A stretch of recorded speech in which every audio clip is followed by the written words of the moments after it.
नमस्कार दोस्तों, स्वागत है आपका मेरे चैनल सिविल सर्विसेज पॉइंट पे। आज का वीडियो जो लास्ट वीडियो था वर्ड मैपिंग के बेसिक कॉन्सेप्ट, उसका ये सेकेंड पार्ट है। फर्स्ट पार्ट में हम लोगों ने कुछ बेसिक कॉन्सेप्ट पे चर्चा की थी। उसी के आगे के कुछ पॉइंट्स की चर्चा हम लोग यहाँ पर करेंगे। तो स्टार्ट करते हैं। आइए, तो लास्ट क्लास में हमारी कुछ बात हुई थी जो है कि क्या वर्ड मैपिंग का कितना बेनिफिट है और इसको कैसे स्टार्ट करते हैं। इस पार्ट में हम लोग जो है मैपिंग को स्टार्ट करने के लिए सबसे बेसिक अंडरस्टैंडिंग क्या होनी चाहिए उस पर बात करेंगे। तो एटलस के बिना वर्ड मैपिंग को समझना संभव नहीं है। तो सबसे पहले हम एटलस की ही बात करते हैं कि एटलस को आप कैसे देखेंगे और क्या एटलस को निर्माण करने के लिए पीछे क्या कॉन्सेप्ट है उनकी भी बात करेंगे। तो आइए स्टार्ट करते हैं। तो एक्चुअली में जैसा एटलस में आपको वर्ड दिखता है ऐसा वर्ड है नहीं, या पूरी पृथ्वी ऐसी है नहीं। पृथ्वी आप ऐसी नहीं जैसे आपको एटलस में दिख रही है। पृथ्वी गोल है, जियोड है। एक्चुअली में जियोड कहने का मतलब गोलाब। गोलाब से मतलब ये है कि ऊपर ध्रुवों पर थोड़ी चपटी है और किनारों की ओर पूरा क्या है, गोल है। तो लेकिन हम लोग जो ग्लोब को जब देखते हैं तो संपूर्ण जो पृथ्वी है हम एक साथ नहीं देख पाते हैं और सापेक्षिक रूप से हमें एक दूसरे के स्थानों का भी पता नहीं लग पाता है। तो हमें एट अ ग्लांस यानी संपूर्ण पृथ्वी को एक साथ देखने के लिए जो है और उसका सापेक्षिक अध्ययन करने के लिए हमने क्या किया, उस जो ग्लोब है, ग्लोब जैसे हम मान ले जो है ये ग्लोब है, तो ग्लोब को आपने मैं यहाँ पे बना दे रहा हूं जैसे ये ग्लोब है जो आपका, तो ग्लोब को हमने क्या किया जो है बीच से काट लिया। कहां से काटा है? हमने काटा है जो है प्रशांत महासागर, जो इसका था उस प्रशांत महासागर को हमने बीच से काट दिया और प्रशांत महासागर को जो अपने बीच से काट करके जो ग्लोब को फैला दिया और पेपर पर जो है प्रोजेक्ट कर दिया। और प्रोजेक्ट करने के बाद जो हमारा विश्व बन के आया वही जो है आप अपने एटलस में देखते हैं। संपूर्ण विश्व है वो ग्लोब को काट करके जो है आपके पेपर पर जो है प्रोजेक्ट किया गया है। तो जब प्रशांत महासागर को काटा गया तो आपका जो जब विश्व का प्रोजेक्शन हुआ पूरे, तो प्रशांत महासागर जो है वह आपको दो कोने पे दिखाई देगा। एक जो है उसका पश्चिमी कोना और एक है उसका जो है पूर्वी कोना। तो ये जो जब भी आप पूरे विश्व का मैप देखेंगे तो आपको दोनों तरफ जो है ईस्ट एंड वेस्ट दोनों तरफ जो है आपको प्रशांत महासागर दिखाई देंगे। तो सबसे पहले ये हम पूरे विश्व को सापेक्षिक रूप से समझना बहुत आवश्यक है कि हम जो है कि कौन सा सागर किस महाद्वीप के पूर्व में है, पश्चिम में है, कौन उत्तर है, कौन दक्षिण है, कितने महासागर हैं, कितने महाद्वीप हैं और कौन सा महाद्वीप सापेक्षिक रूप से किसके पूर्व और पश्चिम में। साथ ही साथ जितनी भी महत्वपूर्ण जितने भी ये रेखाएं हैं, सर्किल हैं, इनको भी हमें सापेक्षिक रूप से समझने की आवश्यकता है। तभी हम जो है इस पूरे वर्ड मैपिंग को अच्छी तरीके से समझ सकते हैं और इसका पूरा बेनिफिट उठा सकते हैं। ठीक है, चलिए स्टार्ट करते हैं। ठीक है, तो इसमें सबसे पहले मैं आपको बात कर रहा हूं कि जब हमने प्रशांत महासागर को काटा तो प्रशांत महासागर आपको एक पश्चिमी कोने पे दिखेगा और एक आपको पूर्वी कोने पे दिखेगा। थोड़ा सा मैं आपको बता दूं, दिशाओं का बिल्कुल एकदम व्यवस्थित दिमाग में आपके फिक्स होनी चाहिए। दिशा जो है वो आपकी जैसे नॉर्थ, उत्तर, साउथ, दक्षिण, पूर्व और पश्चिम, ये आपके दिमाग में हमेशा सेट होना चाहिए कि जब कंप्लीट मैप को देखेंगे तो कौन किसके पूर्व में है, कौन किसके पश्चिम में है, कौन किसके उत्तर में है। तभी आप अच्छे तरीके से पूरे कंप्लीट विश्व को अपने दिमाग पर बैठा पाएंगे। जब तक ये नहीं बैठेगा तब तक आपको मैप का पूरा मजा भी नहीं मिलेगा और आपके क्वेश्चन उतने एक्यूरेसी में नहीं आएंगे। ठीक है, तो आइए स्टार्ट करते हैं।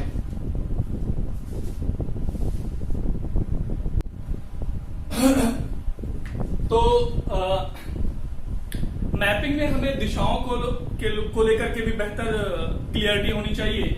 जैसे उत्तर आपका नॉर्थ, साउथ, दक्षिण, पश्चिम और पूरब, दिशाओं को लेकर के एकदम क्लियरिटी होनी चाहिए, तभी आप सही तरीके से सबको सापेक्षिक रूप से समझ सकते हैं।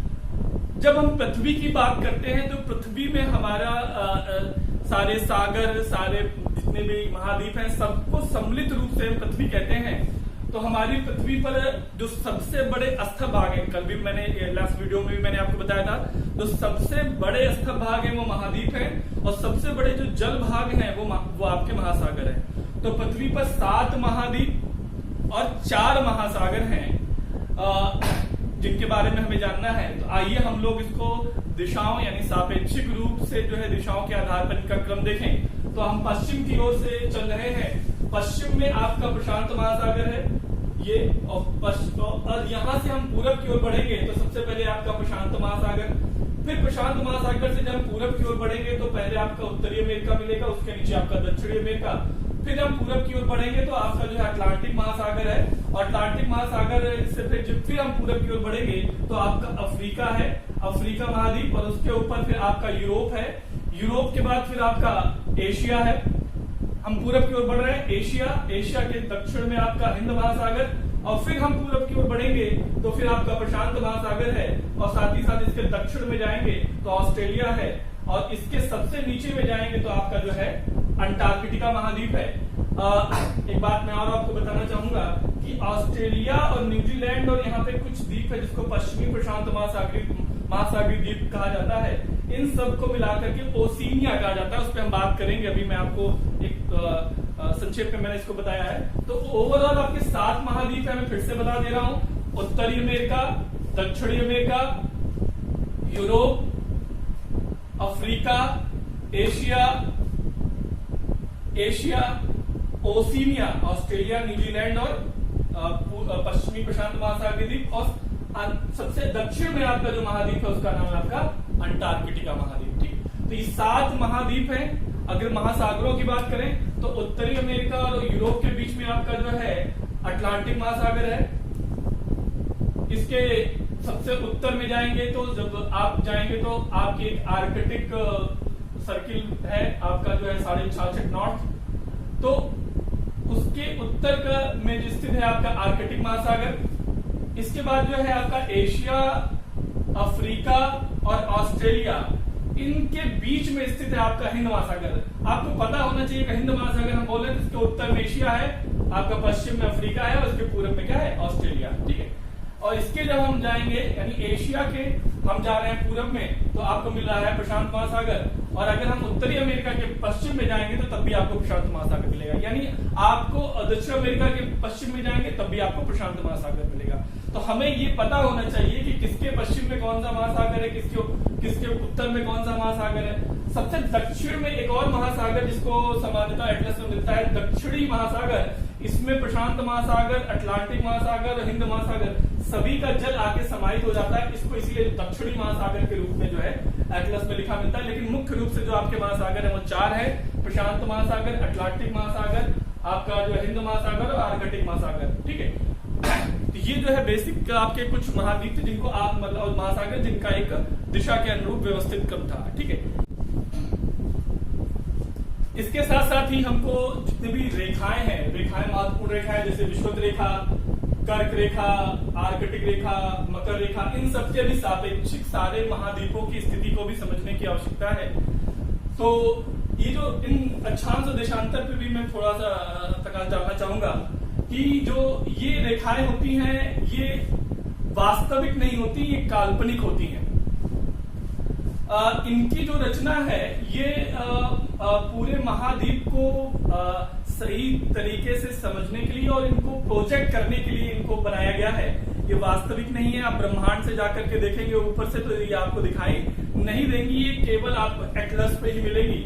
और इनको जो है केवल पृथ्वी को व्यवस्थित अध्ययन करने के लिए जो बनाया गया है, इस पर मैं अलग से एक वीडियो भी बनाऊंगा जिसमें आप अक्षांश और देशांतर को बहुत अच्छी तरीके से समझ पाएंगे। तो आइए देखिए, इसमें जो ये जो विषुवत रेखा है या भूमध्य रेखा है, ये एक ऐसी रेखा होती है जो पृथ्वी को दो बराबर भागों में बांटती है, या एकमात्र ऐसी रेखा है जो पृथ्वी को दो बराबर भागों में बांटती है। इसके लिए भूमध्य रेखा भी कहते हैं, और इसी के सापेक्षिक और उत्तर और दक्षिण जो है अक्षांश रेखाएं खींची जाती हैं। ठीक है, तो इसी के उत्तर में जाएंगे तो आपको कर्क रेखा 23.5 नॉर्थ उत्तरी, और उत्तर में जाएंगे 66.5 नॉर्थ जो है वो आपकी आर्कटिक रेखा है, और इसके दक्षिण में जाएंगे तो 23.5 साउथ यानी दक्षिणी आपका जो है ये मकर रेखा है, और इसके और दक्षिण में जाएंगे 66.5 साउथ, तो आपको मिलेगा जो है आपको अंटार्कटिक रेखा। ठीक है, तो हम अगर पूरे महाद्वीप को देखें तो इसमें कुछ प्रश्न बहुत आपको मैंने बताया, जो जैसे मैपिंग की खास बात यह है कि आप at a glance all facts observe करते हैं, एक साथ ऑब्जर्व करते हैं। कैसे मैं जो दिखाऊं आपको कि सपोज दैट जैसे कि मैंने कोई जैसे कोई पर्वत है, जैसे यूरोप में एक पर्वत है जिसका नाम आल्प्स पर्वत है, और आल्प्स प्रश्न ये से आता है कि आल्प्स आप ऐसे लिखा हुआ मिलता है कि आल्प्स पर्वत यूरोप में स्थित है, उसकी सबसे ऊंची चोटी का नाम है माउंट ब्लैंक। तो आपने लिखा, आपने इसके साथ कितने पहले यूरोप है, यूरोप में ही आल्प्स पर्वत है, उसकी सबसे ऊंची चोटी जो है माउंट ब्लैंक है। लेकिन आप मैपिंग करते हैं तो आपने यूरोप देखा, यहाँ पे आल्प्स पर्वत देखा, और उसकी चोटी का नाम देखा यहाँ पे क्या, माउंट ब्लैंक। तो एक ही साथ आपने सारे फैक्ट्स एक साथ ऑब्जर्व कर लिए, साथ ही साथ उसकी सीमाएं उत्तर दक्षिण भी देख ली। तो यही फायदा रहता है। तो जैसे मैं रेखाओं की अगर बात करूं तो सबसे पहले हम विषुवत रेखा की बात कर रहे हैं, तो विषुवत रेखा जब पश्चिम से बढ़ रहे हैं तो दक्षिणी अमेरिका, अफ्रीका, और इधर आपके जो है एशिया के जो इधर आपके इंडोनेशिया, और इन सब से होते हुए जो है इतने स्थल भागों से, इतने महाद्वीप के क्षेत्रों से गुजरती है दक्षिण अमेरिका, अफ्रीका और आपके जो है एशिया के। जैसे अब वैसे प्रश्न आता है कि कहां से नहीं गुजरती है, तो आपका ऑस्ट्रेलिया से नहीं गुजर रही है, ठीक है, आपके यूरोप से नहीं गुजर रही है, उत्तरी अमेरिका से नहीं। तो ये सामान्य से कुछ ऐसे प्रश्न बनते हैं, आप चाहे घटना चक्र में भी देखेंगे। साथ ही साथ आगे की बात करें तो जैसे आपका कर्क रेखा है, तो कर्क रेखा जो है आपका उत्तरी अमेरिका है, अफ्रीका है, और आपका क्या है एशिया है, इनसे गुजर रही है। ऑस्ट्रेलिया से नहीं गुजर रही है, यूरोप से भी नहीं जाती है। ठीक है, इसके बाद अगर हम बात करें आर्कटिक है, आर्कटिक उत्तरी अमेरिका से है, यूरोप से है, ठीक है, और यूरेशिया है जो कि रूस वाला पार्ट है, इससे होकर के जा रही है। ठीक है, इसके बाद अगर हम बात करें मकर रेखा की, तो मकर रेखा जो दक्षिणी अमेरिका है, अफ्रीका है और ऑस्ट्रेलिया है, यह एशिया से और बाकी सारे महाद्वीपों से होकर के नहीं जाती है। तो ये कंप्लीटली आपको ये भी देखना है कि कौन सी रेखाएं कहां से गुजर रही हैं। ठीक है, तो जो है आप अगर इसमें देखें तो जैसे आपको मैं कुछ इसमें फैक्ट्स बता रहा हूं। जैसे ऐसे प्रश्न आता है कि कौन सा ऐसा महाद्वीप है जिससे 3 महत्वपूर्ण रेखाएं, कर्क रेखा, विषुवत रेखा और मकर रेखा होकर गुजर रही हैं। तो आप एट अ ग्लांस जब देखेंगे तो आपको दिखेगा कि अफ्रीका एकमात्र ऐसा महाद्वीप है जिससे आपकी कर्क रेखा, विषुवत रेखा और मकर रेखा होकर के गुजर रही है। तो ये सारे जितने भी हैं ऐसे आपको रटना नहीं पड़ेगा, एक बार आप देख लेंगे तो आसानी से सारे जितने भी आसान जो फैक्ट्स हैं जिससे आसानी से जो गलत हो जाते हैं वो कभी नहीं गलत होंगे वो आपके।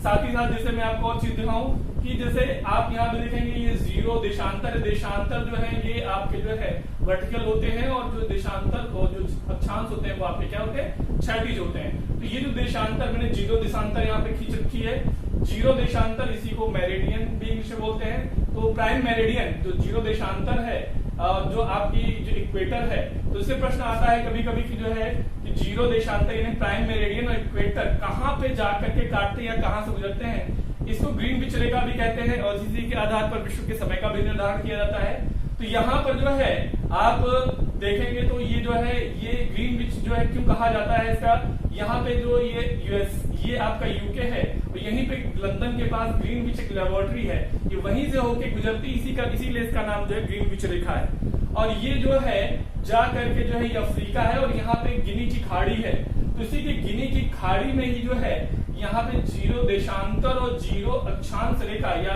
प्राइम मेरिडियन या इक्वेटर एक दूसरे को काटते हैं इस जगह पे। तो एक बार प्रश्न आया कि किस स्थान पर जो है 0 देशांतर और 0 अक्षांश रेखाएं काटती है। तो ये सारे जितने भी क्वेश्चन हैं बहुत आसानी से मैप में हो जाते हैं। जैसे अभी यूके से गुजर रहा है, इधर आपका यूरोप में इधर स्पेन से गुजरते हुए फिर जो है ये आपका अफ्रीका में यहाँ से गुजरते हुए फिर जो है ये आपके यहाँ तक होते हुए जो है ये गिनी की खाड़ी से होते हुए चला जाता है। तो ये सारे जितने भी फैक्ट्स हैं ये सब आपको जो है मैप के थ्रू बहुत आसानी से ऑब्जर्व हो जाएंगे। ठीक है, तो ये सारी कुछ मैप। आइए इसके साथ साथ हम लोग कुछ महाद्वीप पर भी बात कर लेते हैं। महाद्वीप में जो है जो सबसे बड़ा महाद्वीप है वो एशिया है और सबसे छोटा महाद्वीप जो है वो आपका ओशिनिया। ये तो मेरे ख्याल से लगभग सभी कंप्यूटर को पता होता है। और भी कुछ चीजें हैं जैसे इनका जो घटता हुआ क्रम है क्षेत्रफल के आधार पर, ये मैंने यहाँ पर लिखा हुआ है। सबसे बड़ा महाद्वीप जो है वो आपका एशिया है, ये जो है। उसके बाद दूसरा जो है दूसरे नंबर पर जो है आपका अफ्रीका है, तीसरे नंबर पर उत्तरी अमेरिका है, चौथे नंबर पर दक्षिणी अमेरिका, पांचवें नंबर पर अंटार्कटिका, छठवें नंबर पर यूरोप और सातवें नंबर यानी अंतिम पायदान पर जो है वो आपका ओशिनिया है। अंतिम पायदान पर जो है वो आपका ओशिनिया है। ओशिनिया जो है ओशिनिया महाद्वीप के अंदर आपका ऑस्ट्रेलिया, न्यूजीलैंड और पश्चिमी प्रशांत महासागर ये द्वीप आते हैं। इन सब को मिलाकर के ओशिनिया कहा जाता है। कभी कभी जो है ऑस्ट्रेलिया महाद्वीप, लेकिन ऑस्ट्रेलिया को भी महाद्वीप के रूप में सबसे महत्वपूर्ण रूप से जो है इस पूरे महाद्वीप में जो सबसे बड़ा भूभाग इसके पास है ऑस्ट्रेलिया है, इसलिए इसको ऑस्ट्रेलिया महाद्वीप भी कह दिया जाता है। ठीक है, तो ऑस्ट्रेलिया महाद्वीप सबसे छोटा है या फिर ओशिनिया सबसे छोटा महाद्वीप है और अब एशिया सबसे बड़ा महाद्वीप है। ये इसका क्षेत्रफल के आधार पर घटता हुआ क्रम में बहुत ही ज्यादा महत्वपूर्ण है। कई बार एग्जामों में पूछा चुका है, चाहे वो यूपीएससी हो चाहे पीसीएस हो या अन्य किसी भी एग्जामों में। साथ ही साथ अगर हम महासागरों की बात करें तो सबसे बड़ा महासागर आपका प्रशांत महासागर है, फिर अटलांटिक महासागर। प्रशांत ये जो मैंने आपको बताया था पूरा वो पश्चिम में अटलस के किनारे।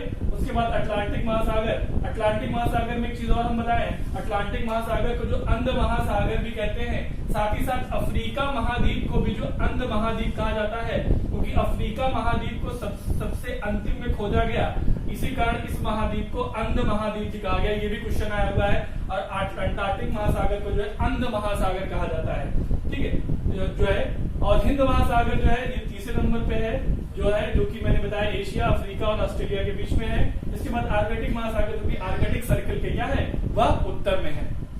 ठीक है, ये क्षेत्रफल के आधार पर घटता हुआ क्रम है। प्रशांत महासागर, अटलांटिक महासागर, हिंद महासागर और आपका आर्कटिक महासागर। ठीक है, इसके साथ साथ मैं कुछ और चीजें आपको बता रहा हूँ महाद्वीपों के संदर्भ में। यूरोप और एशिया को लेकर के बड़ा मतलब इनका विभाजन को लेकर के बड़ा कंफ्यूजन रहता है। वैसे जब अलग महाद्वीप पढ़ाएंगे तो फिर भी बताएंगे, लेकिन मैं आपको बता रहा हूँ यहाँ पे यूराल पर्वत है। यूराल पर्वत, कैस्पियन सागर, काकेटस पर्वत और काला सागर, ये चारों जो प्राकृतिक प्रदेश हैं ये मिलकर के जो है आपके यूरोप और एशिया की सीमा बनाते हैं। जैसे प्रश्न आता है कि कौन यूरोप की और एशिया की सीमा बनाता है, तो यूराल पर्वत, कैस्पियन सागर, काकेकस सागर और आपका जो है काला सागर है जो है ये सब मिलकर के जो यूरोप और एशिया की सीमा बनाते हैं। इसके अलावा जितने भी अन्य महाद्वीप है ये काफी बेहतर तरीके से जो है अलग है। जैसे यहाँ पे जो है आपका जो है एक स्थल संधि है जिससे उत्तरी अमेरिका, दक्षिण अमेरिका अलग होते हैं। और ये सब जो भूमध्य सागर से आपका यूरोप और अफ्रीका अलग होता है। और ऑस्ट्रेलिया और एशिया ये तो काफी दूर में बीच में महासागरीय विभाजन है। तो हाँ, सबसे अंतिम में है आपका अंटार्कटिक महाद्वीप। इस महाद्वीप को निर्जन महाद्वीप कहते हैं क्योंकि इसमें यहाँ पे कोई भी मानव अधिवास नहीं है, कोई मानव निवास नहीं करता है। यहाँ पर लगभग देशों ने अपने यहाँ पे जो है वैज्ञानिक खोजों के लिए, पृथ्वी को जानने के लिए कुछ अपने केंद्र बनाए हुए हैं। इसको वैज्ञानिक महाद्वीप भी कहा जाता है। साथ साथ जो है ये वर्ष भर बर्फ से ढका रहता है, इसलिए इसको सफेद महाद्वीप भी या श्वेत महाद्वीप भी कहते हैं। काफी अलग और भी कुछ जानकारियां जब मैं स्पेसिफिक रूप से सारे महाद्वीपों को अलग अलग पढ़ाऊंगा, चाहे उत्तरी अमेरिका महाद्वीप हो, यूरोप हो, एशिया हो, अफ्रीका हो, दक्षिणी अमेरिका हो, आपका ऑस्ट्रेलिया, ओशिनिया हो या फिर अंटार्कटिका हो, सभी को हम बहुत डिटेल में और एक एक फैक्ट्स जो है उसके व्यवस्थित तरीके से, क्रमबद्ध तरीके से और विद मैप के साथ पढ़ाएंगे। आपको ये क्या करना है कि जब भी जो भी वीडियो देखें आप उसको साथ साथ अपने एटलस जरूर रखें, जिससे आपको क्लियरिटी और बेहतर तरीके से हो सके। तो आई होप इस वीडियो की जो जानकारी है वो आपको बहुत काम आएंगी आपके वर्ड मैपिंग में, साथ साथ जो है आपके जितने भी जो ऑब्जेक्टिव लेवल पे जो मैपिंग बेस्ड क्वेश्चन है उनको भी समझने में आपको काफी इससे हेल्प होगी। तो इस महत्वपूर्ण जानकारी को आप लोग जो है और लोगों से भी शेयर कीजिए, और आपको इसी तरह की और जानकारी बेहतर तरीके से मिले तो मेरे नेक्स्ट वीडियो को आप देखते रहें। तो please share and subscribe. Okay, good bye.